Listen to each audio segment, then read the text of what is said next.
प्रणाम देवी सरस्वती। आइए देवी लक्ष्मी, आपको बहुत विलंब हो गया। क्षमा करें, हमें आने में थोड़ा विलंब हो गया। वो क्या है ना, पूरे संसार में धन बांटते बांटते मैं थक जाती हूँ और मुझे विलंब हो ही जाता है। मुझे भी इस संसार में ज्ञान बांटना होता है, लेकिन फिर भी मैं समय पे आपके पास मिलने आती हूँ।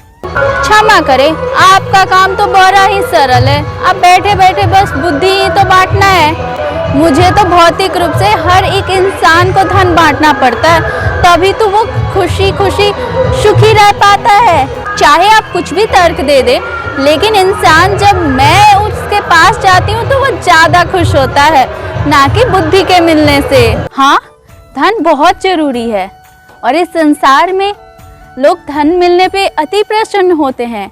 आपकी बात सही है, लेकिन ज्ञान मिलने पे लोगों की बुद्धि खुलती है और बुद्धि से वो धन भी कमा सकते हैं और अपने जीवन को सफल बना सकते हैं। बुद्धि भी मिलती है तो भी वो धन की ही इच्छा में तलाश में भटकता है, और जब मैं उनके पास जाती हूँ तो वो बहुत खुश हो जाते हैं।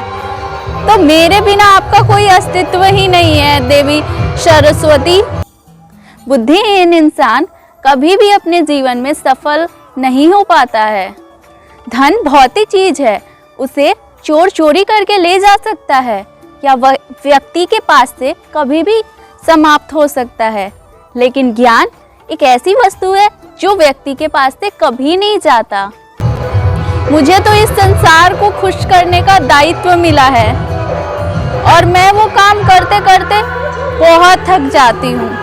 चाहे आप कुछ भी तर्क दे दें, लेकिन ये संसार धन के ही लड़ता है, धन के लिए ही पाप करता है, धन के लिए ही हर काम करता है। भले ही समय कितना भी विपरीत हो, उसके पास कुछ भी ना हो, लेकिन ज्ञान को कोई चोर चुरा भी नहीं सकता। कहना क्या चाहती हैं आप कि इस संसार में मेरा कोई काम नहीं है? देवी लक्ष्मी, आप बुरा क्यों मान रही हैं? हम दोनों बहुत अलग हैं। आपके बिना मैं अधूरी हूँ। नहीं देवी सरस्वती, मैं आपके बिना भी पूरी हूँ। आपके बिना भी मैं किसी के जीवन में खुशी ला सकती हूँ देवी सरस्वती। अगर आपको यकीन नहीं है तो क्यों ना हम अपने बीच एक प्रतिस्पर्धा रखते हैं। ठीक है, अगर आपको यही चाहिए तो यही सही, कर लेते हैं मुकाबला। वो देखिए धरती लोक पे वो इंसान बहुत गरीब है।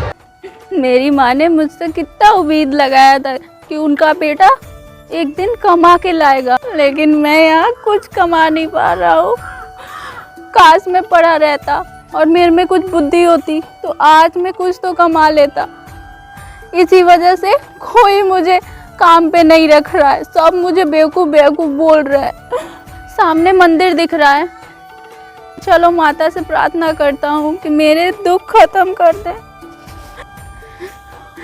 हे माँ लक्ष्मी, हे माँ गौरी, हे माँ सरस्वती, आप हमारी सहायता कर दीजिए।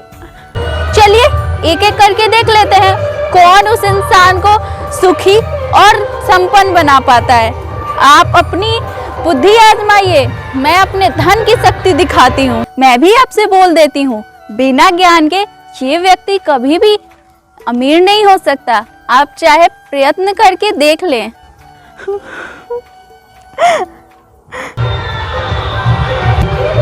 अब देखिएगा देवी सरस्वती, कैसे वो इंसान धनी हो जाएगा।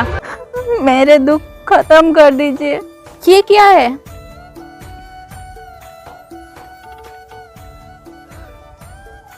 इतनी सारे सोने के सिक्के। हे माँ, आपने मेरी सुन ली। धन्यवाद माँ, इसको मैं अपनी जेब में रख लेता हूँ। हे माँ, आपने मेरी सुन ली। आप महान हो, आपसे बड़ा कोई नहीं इस दुनिया में। हे लक्ष्मी माँ, मुझ पे आप कृपा बनाए रखना, आपसे बड़ा कोई नहीं है। आज तो अपनी माँ के लिए बहुत सारी चीज़ें खरीदूंगा बाजार से। सबसे पहले माँ के लिए साड़ी लूँगा, और नहीं, गहने ले लेता हूँ। अरे नहीं, सबसे पहले राशन की चीज़ें लेना है। अरे अरे, ये क्या हुआ? ये तो मेरी जेब ही फटी थी। हे भगवान, कैसी मेरी किस्मत है। एक व्यक्ति का जीवन तभी सुखी होता है जब ज्ञान और धन दोनों ही मिलता है उसे। आप चाहती हैं कि सिर्फ धन के बदौलत आप उसे अमीर बना दें, तो ये तो नहीं हो सकता है। मेरे पास लक्ष्मी आई और चली भी गई। अब मैं क्या करूँगा? आपने मुझ पे कृपा बरसाई और मुझे इतने सारे सोने के सिक्के दिए और मेरे से सारे गुम हो गए। अब मैं क्या करूँगा? कोई बात नहीं, मैं उससे भी ज्यादा धन दूंगी।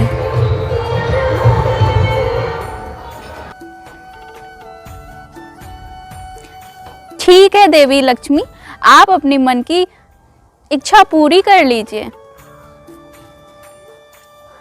अरे ये कैसे यहाँ पे आया? अब देखिएगा देवी सरस्वती, वो इंसान कैसे एक झटके में अमीर और सुखी हो जाता है। पूरे थैली भर के? अरे ये तो बहुत भारी है।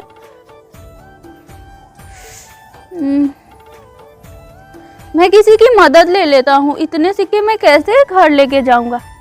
भाई जरा सुनिए, ये क्या है ना, इसमें सोने के सिक्के भरे हुए हैं। क्या आप मेरी सहायता करिएगा? मेरा घर सिर्फ पास में ही है, मैं अकेले ले जाने में असमर्थ हूँ। ये क्या कर रहा है इंसान? पागल हो गया है क्या? भला कोई ऐसे करता है? ये लीजिए। हाँ तो चलिए, वो रहा मेरा घर। कहाँ गया वो आदमी? अरे रुको, वो मेरे सिक्के हैं, रुक जाओ। अरे कोई तो पकड़ो, वो चोर मेरा सामान लेके जा रहा है। क्या? वो चोर पूरे शहर में चोरी कर रहा है? मेरा भी सामान ले गया।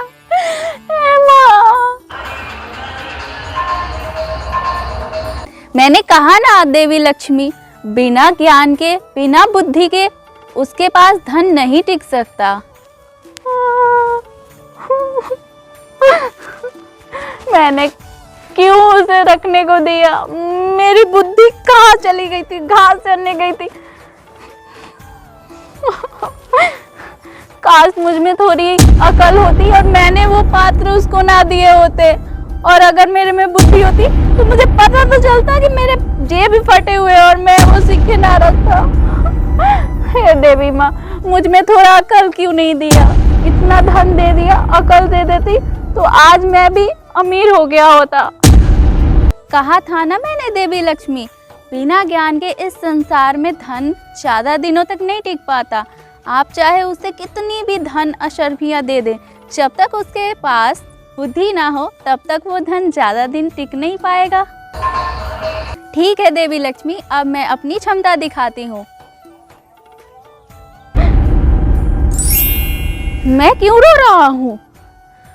अगर इस पूरे शहर को उस खूंखार चोर से छुटकारा दिलवाना है और मुझे अपना भी धन वापस लाना है और उस पूरे शहर को बचाना है, तो मुझे कुछ करना होगा।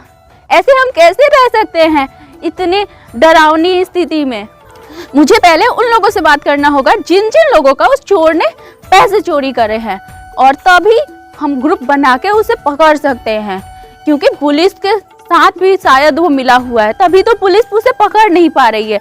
नहीं तो अभी तक पुलिस क्या सो रही है? क्या घास चल रही है? क्यों नहीं पकड़ रही है उसे? मैंने सुना आपका भी उस चोर ने चोरी करा है बहुत सारा सामान। आपकी सोने चांदी की दुकान है ना? तो देखिए, आप रोइए मत, बुद्धि से काम लीजिए और थोड़ा सोचिए।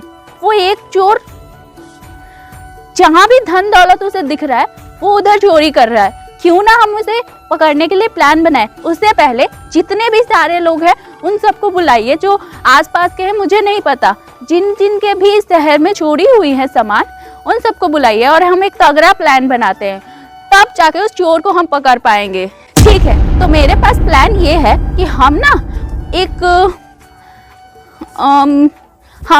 मैं एक बुढ़िया का वेश धारण करूंगा और मेरे पास आप लोग कुछ सिक्के वगैरह दे दीजिए और मैं उसे लेके चलूंगा। तो चोर वो पहचान नहीं पाएगा मुझे, और जरूर वो मेरे पास आएगा मेरे सामान चोरी करने, और आप लोग इधर ही छुपे रहिएगा और उस चोर को हम पकड़ के दिखाएंगे। अब देखते हैं कि वो चोर हमसे कैसे बचता है। बहुत हो गया डर डर के जीना, अब हम सबके पैसे वापस आएंगे। बेटा मेरी थोड़ी सहायता कर दे, मुझे उस दुकान तक जाना है। ये मेरा बटुआ है, थोड़ा ध्यान से रखे रहना, इसमें थोड़े ज्यादा पैसे है ना, तो मुझे थोड़े उस दुकान तक छोड़ दे तू।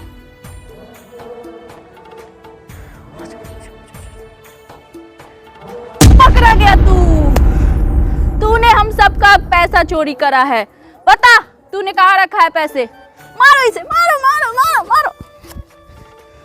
बताता है कि नहीं? और पीटेंगे हम। छोड़ दो सारे, इसे छोड़ दो। ये बताएगा अभी कि हमारा पैसा इसने कहाँ रखा है। नहीं बताएगा तू? अभी पुलिस को फोन करते हैं। करिए आप लोग पुलिस को फोन, इसको हम पुलिस में ही दे देंगे। क्या इसके नाम पे 1 लाख रुपए का इनाम था?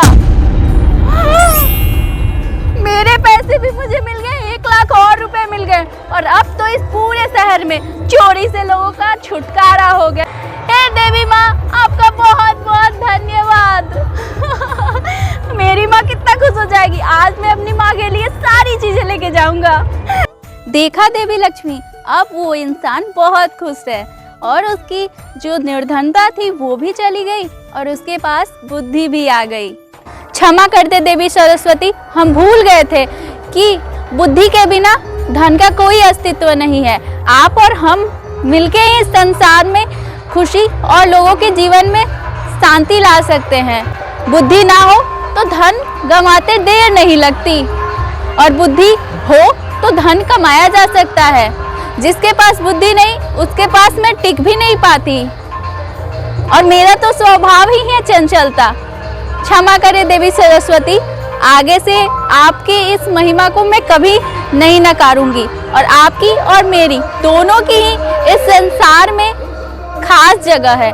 माँ शक्ति स्वरूपा ने हमें अलग अलग बनाया है, हमारे अलग अलग कार्य दिए हैं, तो हमें एक दूसरे से ईर्ष्या नहीं होनी चाहिए। क्षमा कर दे देवी सरस्वती। तभी तो ईश्वर ने हम दोनों को बनाया है। बुद्धि और धन दोनों ही जरूरी है एक खुशी और खुशहाल जीवन के लिए।